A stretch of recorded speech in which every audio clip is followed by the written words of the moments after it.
Stepmom convinced my dad I was faking it. He stopped my treatment because of her lies. Hey, so I'm 16, pretty average, I guess, except for this chronic illness that's been making my life a constant mess since I was a kid. It's always been me and my dad, Greg. My mom passed away when I was young, so he's been my rock ever since. He's the one taking me to all my doctor's appointments, making sure I have my meds, and just always being there when things get rough. We've been like this little team for as long as I can remember, and honestly, I couldn't ask for a better dad. Life was actually kind of okay, even with all the medical stuff going on. I mean, it wasn't perfect. I'd miss a bunch of school or get stuck in the hospital for a week here and there, but I always knew that my dad had my back. And then, a few months ago, everything changed. Dad met this woman at work, Samantha. She came into our lives like some sort of whirlwind, and at first, I thought it was cool. I mean, my dad's been through a lot, and he deserved to be happy, right? When he first introduced me to her, I didn't really know what to expect. I mean, it was just us for so long that the idea of someone new coming in was kind of weird. But Samantha seemed all right at first. She was friendly, like she made an effort. She'd bring over snacks or these little gifts, like she was trying really hard to make a good impression. One time she was all, "Hey, Evan, how about we have a GU night? We could play some video games or watch a movie. Whatever you want." I remember thinking, wow, she's really putting in the effort, and honestly, I liked it. It felt nice to have someone else trying to be involved, and she made my dad smile. Smile in a way I hadn't seen in a long time. And yeah, maybe I was a bit desperate for that normal family vibe, so I went along with it. But as time went on, I started to notice little things that didn't sit right with me. Like, you ever get that gut feeling that something's off, but you can't quite put your finger on it? It was kind of like that. There were these moments where her friendliness felt a little too forced, like it was all part of some act. One time she was like, "Evan, how about we grab some burgers and fries this weekend? Just the two of us." She said it with this big smile, and I was all for it. But then she added, it's important to build trust and all that, especially when I might be around for a long time. That last part kind of stuck with me. I mean, I hadn't even thought about her sticking around for good yet. It felt a bit off, like she was testing the waters or something, but I just brushed it off. I figured maybe she was nervous or trying too hard. After all, meeting someone's kid isn't exactly easy. A couple of months went by, and Samantha was around more and more. She started spending nights over at our place, cooking dinner, and trying to bond with me. I won't lie, sometimes it was nice. She'd ask me about school, my friends, stuff like that, and I'd think, okay, maybe she's just trying to be a good person. But other times, there was this edge to her, like she was trying too hard to fit in, but it wasn't coming naturally. Then came the day that flipped everything. It was a Saturday afternoon, and Dad had this look on his face like he was about to say something big. "Evan, can you come into the living room for a second?" he called out. And when I walked in, there he was, down on one knee, holding out a ring. Samantha was standing there with the biggest smile I'd ever seen. "What do you think, bud? How do you feel about having Samantha as your stepmom?" I remember feeling like my brain was short-circuiting. I mean, sure, she'd been around a lot, but marriage? That was fast. Too fast. But when I looked at Dad, I could see how hopeful he was, and I just didn't have it in me to mess that up for him. So I forced a smile. "If she makes you happy, Dad, then I'm happy." And that was it. Just like that, they were engaged. Everything moved at warp speed after that. The wedding was set for a month later, small, nothing fancy, just close friends and family. Honestly, I didn't even have time to process what was happening. One minute it was just Dad and me, and the next we were suddenly a family. After the wedding, Samantha moved in for real. At first, it wasn't so bad. I mean, she was still trying to be nice and make an effort. We'd have these family dinners where she'd ask about my day or what I was learning in school. But every now and then, she'd make these comments that just felt weird. Like one time we were talking about this history project I was working on, and she said, "Well, it's not like you're going to solve world peace, but at least you're learning something." I know it doesn't sound like much, but it just felt dismissive. It's like she'd say all the right things, but her tone didn't match. I started to wonder if maybe she didn't actually care about me or my dad. Maybe she just liked the idea of being part of a family, But things didn't really get to me until one night when I overheard her talking to Dad in the kitchen. I was coming down to grab a glass of water, and I heard her say, "Greg, I just want to make sure Evan likes me. It's important for me to feel accepted here." Dad was quick to reassure her, saying stuff like, "Of course he likes you, Sam. You've been great." But when I peeked around the corner, the look on her face wasn't relief. It was more like calculation, like she was testing him. I backed away quietly, feeling this weird knot in my stomach. I wanted to believe she cared about me and my dad, but something didn't add up. I didn't mention anything to Dad because, honestly, I didn't know if I was being paranoid or if there was something real behind it. As the days went on, the vibe in the house shifted. Samantha was still nice, still friendly, but I started catching her staring at me sometimes like she was studying me. She'd ask these questions like, "Evan, do you ever feel like you want to change in your life? Something different?" It felt like she was fishing for something, but I had no idea what. I started keeping to myself more, spending extra time at school, or hanging out at my friend Jake's place. The less time I spent at home, the better. But it was hard because, well, it was my home. My dad was still acting like everything was perfect, and I didn't want to be the one to burst his bubble. But man, that feeling in my gut wouldn't go away. Looking back, I think that's when everything really started to go downhill, even if I didn't fully realize it at the time. But you know how it is? Sometimes you don't see the red flags until they're staring you right in the face. So it's been a few months since the wedding, and things should have felt like they were settling down, right? But the truth is, something wasn't sitting right with me. I tried pushing it to the back of my mind, convincing myself that I was just adjusting to all the changes. But it felt like the more time passed, the more weird stuff started to happen. Samantha, my new stepmom, had fully moved in, and I was doing my best to make it work. I'd go along with the family dinners, answer her questions about school, try to act interested when she asked me about my friends or hobbies. But even when she was trying to be all friendly and supportive, there was this vibe that I just couldn't shake. It was like she was playing a role, you know? Like everything she said was scripted to sound nice, but it didn't feel real. One night, we were sitting at dinner, me, Dad, and Samantha, and she started asking me about college plans. Evan, have you thought about what you want to do after high school? Any colleges on your radar? She asked, smiling like she genuinely cared. I told her, yeah, I've been thinking about it. Maybe IT or computer science. She nodded, but then her smile got kind of tight. That's great, but you know college is expensive. It's a big decision. I felt a little weird when she said that. I mean, yeah, I know college is expensive, but the way she said it was like she was trying to hint at something. Dad jumped in, though, all excited, saying, we'll figure it out, Evan. Don't worry about the money. Samantha smiled again, but it didn't reach her eyes. Of course we will, she said, but her voice had this edge to it. I couldn't tell if it was just me being paranoid or if there was really something off.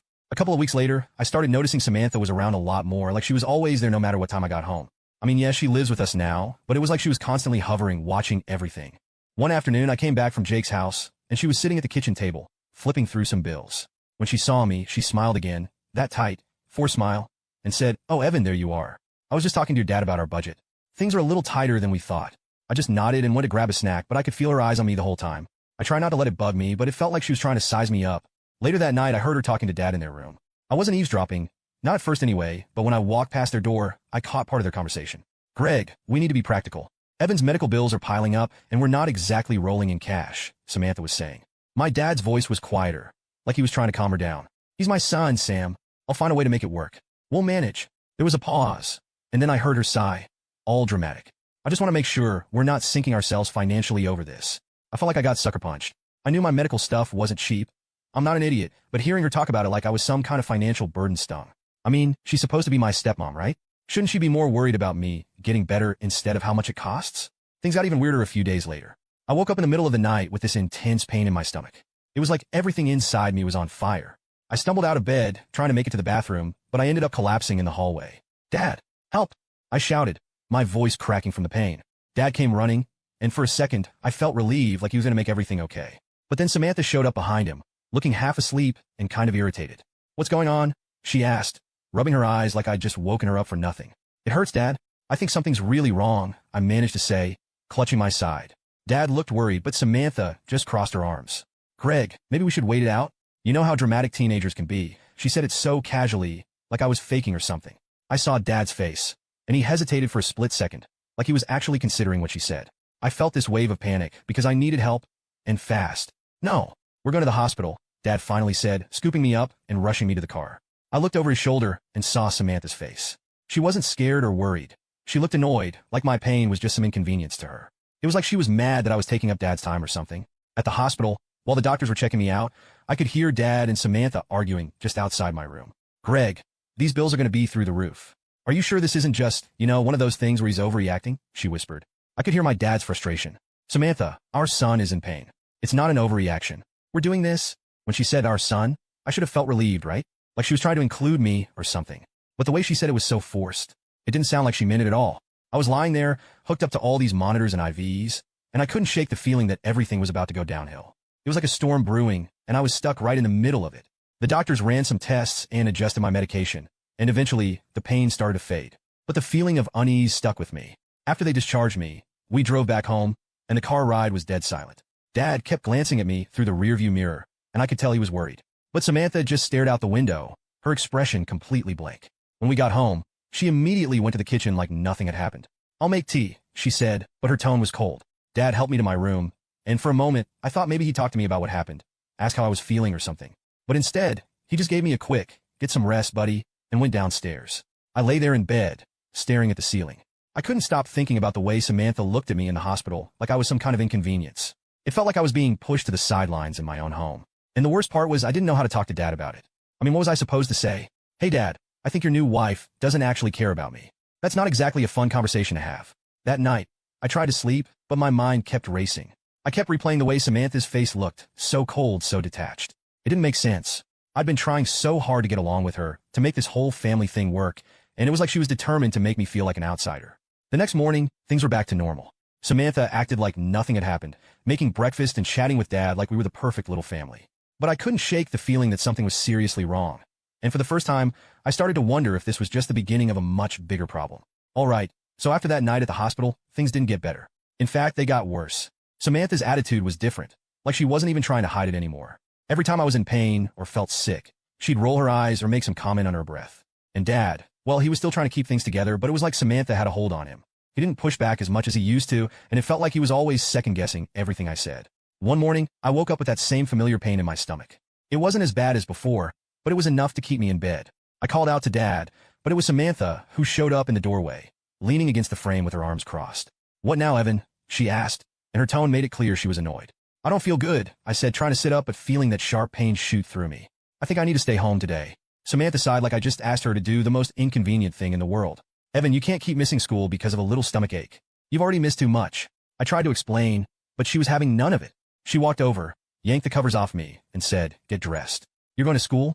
As I struggled to get out of bed, I saw her watching me with this cold expression, like she didn't care if I was actually in pain. It was like she was just waiting for me to mess up so she could pounce. I stumbled my way to the bathroom, trying to ignore the throbbing ache in my side. When I got back to my room to get dressed, she was gone, and I was left there feeling like I was fighting this battle alone. At school, I pulled Jake aside. I needed to tell someone what was going on, and he's been my best friend for as long as I can remember. If anyone would get it, it'd be him. "Dude, it's getting worse," I said. "Samantha won't believe me when I say I'm in pain, and my dad's not doing anything." Jake's eyes widened. "That's messed up, man. You're seriously not okay. Like, I've seen how bad it gets." He looked around, making sure no one else was listening, then leaned in. "We gotta do something. You can't just keep going through this." "But what?" I asked, feeling completely helpless. "It's my dad's word against mine, and Samantha's got him wrapped around her finger." Jake paused for a second, then snapped his fingers like he just had an idea. "Evidence, man.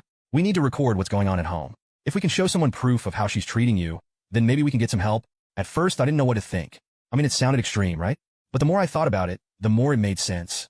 Samantha had this way of putting on a show in front of my dad and acting like she cared. But when it was just me and her, she dropped the act. If I could catch her on camera or record her saying all the stuff she usually says, maybe it would be enough to make my dad realize what was going on. The next day, I decided to try it. I put my phone in my pocket and turned on the voice recorder whenever I was around Samantha. It felt weird, like I was a spy in my own house, but I knew it was the only way I could get the truth out there. And honestly, I was desperate.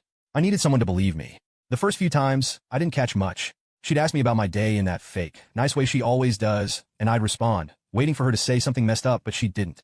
It was like she knew. But then one afternoon, I got lucky. I was sitting in the living room doing homework when Samantha walked in. She saw me lying on the couch, looking tired, and her face twisted into this annoyed expression. "Evan, are you seriously just lying around again?" she asked, her voice dripping with sarcasm. "It's like you're always tired or sick. Do you ever think maybe you're just being lazy?" I felt my anger boil up, but I knew I had to play it cool if I wanted to catch more. "I'm not lazy," I said, trying to keep my voice steady. "I'm just not feeling well." She rolled her eyes. "Right, because you're always not feeling well. Maybe you should try pushing yourself instead of acting like a victim all the time." That was the moment I knew I had something. The recorder was still running, and I hoped to God it caught everything. But it didn't stop there. A few days later, I overheard her on the phone. She was in the kitchen, and I was in the hallway, so I quietly turned on the recorder and listened. "Yeah, I transferred the money today," she was saying. "No, Greg thinks it's all going to Evan's treatments. He has no idea." My heart started racing. What money was she talking about, and why was she lying to my dad about it? I crept closer, careful not to make any noise. "Just make sure everything's set up on your end," she continued. "I don't want any loose ends." I couldn't believe what I was hearing. Was she stealing money from us? And why? I quickly hit stop on the recorder and walked away before she noticed me. That night, I went to Jake's place. I needed to talk to him about what I found. "Dude, I got her," I said, showing him the recordings. "She's not just mistreating me. She's stealing money too." Jake's eyes went wide as he listened. "Holy crap, man. This is serious. We need to get this to someone who can actually do something." We decided to tell Mrs. Lopez, our teacher. She's always looked out for me, and she's the kind of person who doesn't put up with any nonsense. The next day, Jake and I went to her classroom during lunch. "Mrs. Lopez, we need your help," I said, my voice shaking a little. She looked out concerned. "What's going on, Evan?" I took a deep breath and told her everything. How Samantha's been treating me, the stuff I recorded, and the phone call I overheard. Mrs. Lopez listened quietly, her face getting more serious with every word. When I finished, she didn't waste any time. "Evan, this is not okay. We need to take this to someone who can help. Your doctors, the authorities, someone. But I'm scared," I admitted. "What if they don't believe me? Or worse, what if Samantha finds out?" Mrs. Lopez placed a hand on my shoulder. "Evan, you're doing the right thing. This isn't your fault, and you shouldn't have to go through this alone. We'll figure it out together." Hearing her say that felt like a weight lifting off my chest. For the first time in a long time, I felt like maybe there was a way out of this. Thanks, Mrs. Lopez, I said, feeling a little more hopeful. I just hope it's enough. She nodded. We'll get more evidence if we need to, but right now we have enough to start asking questions. You're stronger than you think, Evan. Don't let anyone tell you otherwise.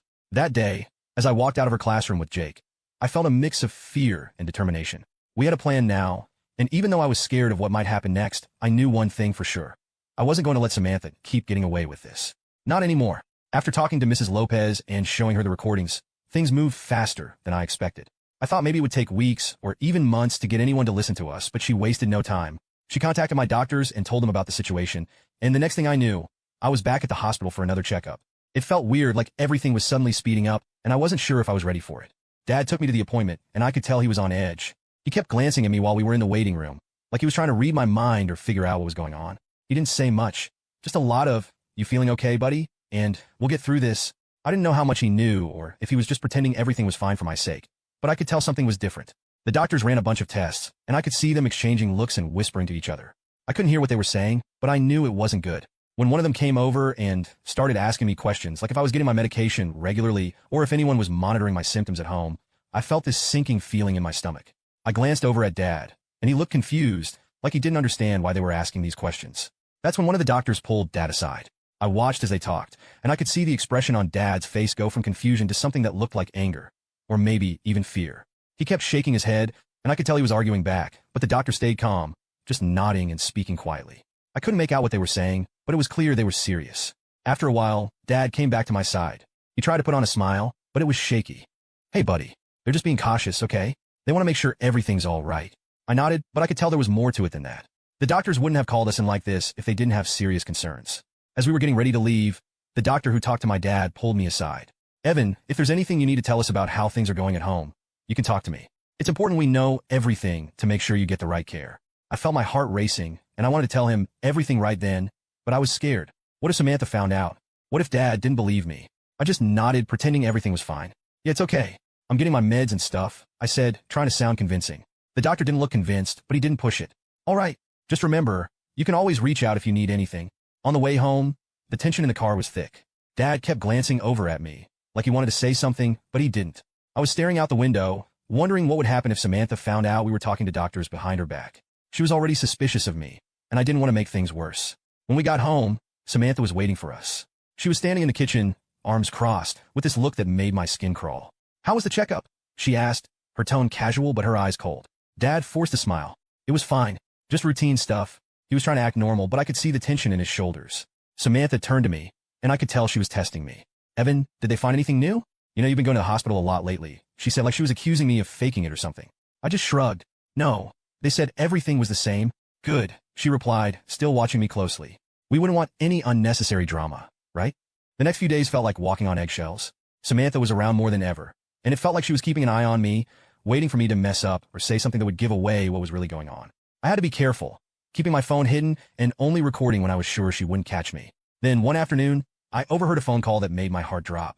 I was supposed to be napping in my room, but I heard Samantha's voice from downstairs. So, I quietly opened my door and crept to the top of the stairs. She was on the phone, her voice low and serious. "Yes, I know. No, he's fine, just stubborn as always. Greg's clueless, but that's how I want it." I felt my stomach twist. She was talking about me and Dad, and it wasn't in a good way. I fumbled to pull out my phone, hitting the record button as fast as I could. "Just keep things quiet for now," she continued. "I've moved more money today, another $4,000. He thinks it's all for Evan's treatments, but if all goes well, he won't find out until it's too late." I pressed my back against the wall, my heart pounding so hard I was sure she could hear it. She was stealing money, and she was planning something, but I didn't know what. I wanted to barge down there and confront her, but I knew I had to stay hidden if I wanted this recording. This was the proof I needed, something that would show my dad the truth. When the call ended, I quickly moved back to my room, making sure I didn't make any noise. I felt like a spy or something, sneaking around my own house. I replayed the recording a few times, and it was all there, her voice, clear as day, talking about the money and how she was tricking Dad. This was it. This was the evidence we needed. The next day, I showed the recording to Jake and Mrs. Lopez at school. They listened, and I could see the anger on their faces as they heard Samantha's voice. "This is exactly what we needed," Mrs. Lopez said, her voice steady but firm. "We're going to take this to the authorities, Evan. You've been through enough." "Yeah, man, this is messed up," Jake added. "We got to make sure she doesn't get away with it." But I was scared. I mean, yeah, we had the evidence now, but what if it wasn't enough? What if Samantha found out and managed to talk her way out of it? I'd seen how she could put on a show and make herself look like the perfect stepmom whenever Dad was around. What if she did the same thing to the authorities? Mrs. Lopez must have seen the worry on my face because she said, "Evan, you've done everything right. We'll make sure this gets handled. You're not alone in this." Hearing her say that made me feel a little better, but there was still a part of me that was terrified. When I got home that night, Samantha was there, pretending everything was fine, acting like the perfect housewife. But I knew better now. I had the proof, and even though I didn't know how things would play out, I was ready for whatever came next. It was time to expose the truth. All right, so after everything, gathering the recordings, talking to Mrs. Lopez, and getting my best friend Jake involved, I knew things were getting serious. We had the evidence we needed, but I was still nervous about what was going to happen next. I've been walking around the house on edge, feeling like Samantha could figure out what we were up to at any moment. A couple of days after I showed the recording to Mrs. Lopez, I got called into her office during lunch. My heart was pounding as I walked down the hall. I kept telling myself that everything was going to be fine, but I couldn't shake the anxiety. When I got there, she was sitting behind her desk with a serious look on her face. And Jake was already there too, looking tense. "Evan, we've contacted the authorities," Mrs. Lopez said, her voice calm but firm. "They're taking this seriously, and they'll be reaching out to your dad soon." I felt this wave of relief wash over me, but it was mixed with fear. "What happens now?" I asked. "What if she tries to lie her way out of it?" Jake jumped in. "Dude, we've got the recordings. There's no way she can talk her way out of this." "We got her?" Mrs. Lopez nodded. "You've done everything right, Evan. Now it's about making sure you stay safe." Hearing that was reassuring, but I knew this was only the beginning. As soon as I got home that day, I noticed something was different. Dad's car was in the driveway, which was weird since he usually worked late. My stomach dropped. Something was definitely going on. I walked into the house, and the tension hit me like a wall. Dad was sitting at the kitchen table, his head in his hands, and Samantha was pacing back and forth, her face red and angry. "What do you mean they're investigating us?" she shouted, her voice echoing through the room. "This is ridiculous, Greg." Dad looked up when he saw me, and I could see the confusion and hurt in his eyes. "Evan, can you come in here for a minute?" he asked, his voice tired. Samantha turned to glare at me, and for a moment, I felt like a bug under a microscope. I sat down, trying to keep my cool, but my heart was racing. "What's going on?" I asked, pretending like I didn't know. Dad took a deep breath. "We got a call from Child Protective Services. They said someone reported neglect, and they have recordings." He looked at me, and I could see the questions swirling in his eyes. Samantha's face was furious. "This is all some misunderstanding. Evan, tell them you're fine. Tell them we take care of you," she snapped. Her voice was so sharp, it felt like every word was meant to cut right through me. I swallowed hard. "Dad, I recorded what was happening because I needed proof. I knew something wasn't right." I pulled out my phone, my hand shaking as I played the recording where she talked about taking money meant for my treatments. Samantha's voice filled the room, and Dad's face went pale. She tried to grab my phone, but I pulled it back. "Evan, you little—" she started, but Dad cut her off. "Samantha, enough," he yelled, slamming his hand on the table. I'd never seen him like that before. He looked so angry, but there was sadness too, like everything was crashing down around him. "Is this true?" he asked, his voice breaking. "Have you been taking money and lying to me?" For a second, Samantha's face softened, and she tried to play the victim. "Greg, it's not what you think. I was just trying to manage things. You know how expensive Evan's treatments are. I was doing it for us, but I wasn't buying it, and this time, neither was Dad." He looked at me, and I could see something changing in his eyes, like he was finally seeing the truth. "Evan, go to your room," he said, his voice quiet. "I need to talk to Samantha alone." I didn't need to be told twice. I rushed to my room, but I left the door open just a crack so I could hear what was going on. I know I probably shouldn't have eavesdropped, but I needed to know how this was going to play out. As soon as I was out of sight, Samantha's tone changed completely. She was trying to spin the story, saying how she was just stressed and felt like she had no choice. But Dad wasn't having it. "You've been lying to me, Sam. You've been taking money meant for Evan's treatments and using it for God knows what. How could you do this?" Her response was cold. "I did what I had to. You were so focused on Evan that you weren't thinking straight. I was trying to protect us." I could feel my hands clenching into fists. She was still pretending like this was all for us, like she hadn't been making my life a living nightmare. It was silent for a while, and then I heard Dad's voice again, softer this time. "I can't believe I trusted you." There was something final in his tone, like he was done. "Pack your things. I want you out of this house by tonight." I didn't hear what she said next because it was mostly shouting and the sound of her stomping around the kitchen. I sat there on my bed, feeling a mix of relief and fear. Relief that my dad was finally standing up for me, but fear because I didn't know what Samantha would do next. I could hear her slamming things around, and it sounded like she was packing up to leave. A few hours later, Dad knocked on my door. "Evan, can we talk?" he asked, his voice sounding heavy. I nodded and let him in. He sat down next to me, and for a moment, he just stared at the floor like he was trying to figure out what to say. "I'm sorry, buddy," he finally said. "I should have believed you. I should have seen what was happening. But I didn't, and that's on me." He looked up at me, and I could see the guilt all over his face. "I failed you." I felt a lump in my throat, and I didn't know what to say. Part of me was still angry that it took him this long to see the truth, but another part of me just felt relieved that he was finally on my side. "It's okay, Dad," I said, even though it wasn't completely okay. We'll figure it out. He nodded, and for the first time in what felt like forever, I saw a small, genuine smile on his face. Yeah, we will. Later that night, I watched from my bedroom window as Samantha drove off, her car packed with bags. Part of me felt a little sorry for her, but mostly I felt relieved. It was like a weight had been lifted off my shoulders. For the first time, it felt like things might actually get better. Dad and I sat down that night and talked for hours. We went over everything. How things had been since Samantha moved in, all the stuff I'd been feeling but was too scared to say. It felt good to finally get it all out, and for the first time, he really listened. From now on, it's just you and me, he said. We're going to get through this together, and I'm not letting anything like this happen again. Hearing him say that made me feel safer than I had in a long time. As I went to bed that night, I knew things were still going to be tough, but for once I felt like we were actually going to be okay.